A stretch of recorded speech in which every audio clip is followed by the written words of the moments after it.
এতিয়া আমি আছোঁ ইউপিৰ উত্তৰ প্ৰদেশৰ মুজফ্ফৰনগৰৰ আমৰ বাগিচাত। এই আমৰ বাগিচা আপোনালোকক দেখাই আছোঁ। ইয়াত আম লাগি আছে, আমি ইয়াৰ পৰা যে আম লৈ যাম। অসমৰ বিভিন্ন ঠাইৰ পৰা অসমলৈ আম যায়। আমাৰ অসমতো চাহৰ বাগিচা আছে, বিভিন্ন বাগিচা আছে। ৰাতিপুৱা খেজুৰৰ বাগিচা দেখুৱাল আপোনালোকক। এতিয়া দেখুৱাম আমৰ বাগিচা, আম বাগান। এই আম দেখিছে লাগি আছে, আমি ইয়াৰ পৰা আম লৈ যাম আৰু ইয়াত কেনেকৈ আমৰ প্ৰডাকশ্যন হয় আৰু কেনেকৈ দেশ বিদেশত এই আম ৰপ্তানি কৰা হয়, এয়া আপোনালোকক দেখাম ইনশাআল্লাহ। আহক আমাৰ। এয়া চাওক কি সুন্দৰ আমৰ বাগিচা, গোটেইখন খালী আম, গোটেইখন বহুত ডাঙৰ এটা এৰিয়া। এইটো খালী আমৰ বাগিচা, গোটেই আমৰ গছ, আম গছ। এই আম গছৰ পৰা আমি এতিয়া আজি আম লৈ যাম। আমি যাম এতিয়া এটা আমৰ, এই ইয়াতে আম দম লগাই থৈছে, এইবিলাক ৰপ্তানি কৰিবৰ কাৰণে প্ৰস্তুত হৈ আছে। এয়া মৌলানা আব্দুল নুৰ চাহ আছে লগত, আৰু এই আছে। ইয়াৰ পৰা আমি এতিয়া আম কিনিম। हाँ भाई, कितना दाम है? ये कौन सा आम है? दशहरी है। ये तो नाम है दशहरी। तो এইয়া দশহৰী আমৰ এই কাৰ্টন বনি আছে, কাৰ্টনত পেক কৰি দিব, এইবিলাক কাৰ্টনত পেক কৰি দিব, লৈ যাম। जी अल्हम्दुलिल्लाह, खाना खा लिया हमने माशाल्लाह। आम लेने के लिए आए हैं, अगर आप कीमत में लगा के दे देंगे तो इंशाल्लाह लेके जाएंगे। ये हो रहा है क्या हमारे यहाँ पैकिंग हो रहा है? ये पैक हो रहा है क्या? ये बगान के क्या नाम है? नाम क्या है इसका बगीचा का क्या नाम है?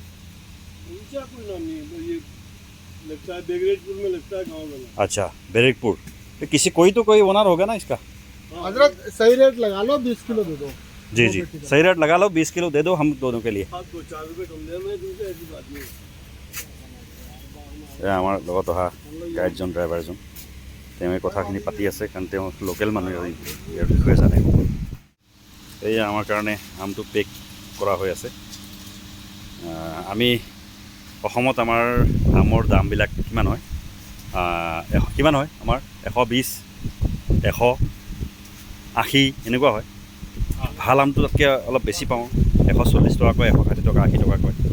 গতিকে এই আমটো আমি 50 টকাত মিলাইছোঁ, 50 টকা দামত আমি পাইছোঁ। এই পেক কৰি আছোঁ, এই পেক কৰি আমাৰ কাৰণে পেকিং হৈ আছে। বেছি ডাঙৰ হেৰি নাই, কাৰ্টন নাই কাৰণে আমি বেছি ডাঙৰ আৰু বেছি ফ্লাইটত নিবও নোৱাৰিম। আমাৰ ওজন মাত্ৰ 15 কিলো থাকে এজন মানুহৰ। গতিকে আমি আম ল'লোঁ, এয়া পেকিং হৈ আছে। আৰু এইবোৰ যি পেকিং হৈ আছে সেইবোৰ ডাইৰেক্ট এয়াৰপৰ্ট যাব, ৰাজস্থান যাব বুলি কৈছে। এই এক্সপৰ্ট হৈ যাব এইবিলাক। কাটা লগাও হৈছে আমৰ বাগিচাৰ কাৰবাৰ। এইটো আমি দেখিলোঁ আজি।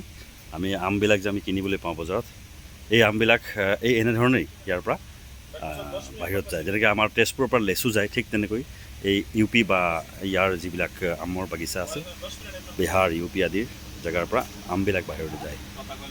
আমাৰ ভাৰতৰ পৰা বহুত পৰিমাণে আম এক্সপৰ্ট হয় বাহিৰলৈ। এইটো এটা ভাৰতৰ অৰ্থনীতিত যথেষ্ট এটা মানে অৰিহণা যোগায় এই আমে। থেংক ইউ, ধন্যবাদ ভিডিঅ'টো চোৱাৰ কাৰণে।